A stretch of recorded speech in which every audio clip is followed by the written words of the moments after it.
criteria perspective, one of the things that we're most keen on is our key rating drivers.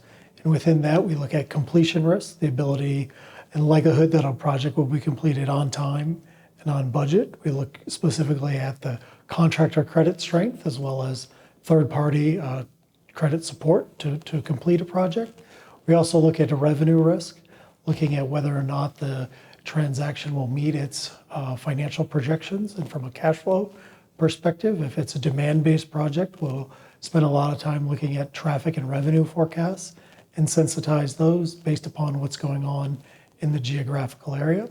If it's a availability-based P3, we will look at the counterparty that's providing the revenue support to the project. And then the key metrics we typically look at in providing our rating is a debt service coverage ratio, a DSCR, as well as a break-even ratio, depending upon the specifics of the transaction. In order to create a rating, it's going to be quite a lengthy project, anywhere from 4 weeks on the shorter end on up. In some instances, it can take as long as 8 weeks or even longer, depending upon the complexity of the deal, particularly if it's a deal that has elements such as completion risk, startup, greenfield risk in terms of from a demand perspective. Understanding the legal documents that underpin the transaction is a big piece of the work that we do, and it can take several months depending upon the specifics of the transaction.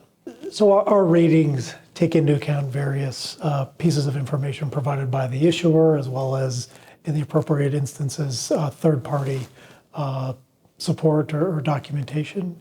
Wouldn't consider them controversial as much as they are our opinions. And our opinions are just that. We use our criteria, which explains our methodology for how we go about rating a project, and it has some specific indicative guidance in that, as well as we look at our peers. And when I say our peers, I mean similar projects both within the North America region that I cover, as well as internationally and globally. And that helps us inform our rating decisions and our opinions.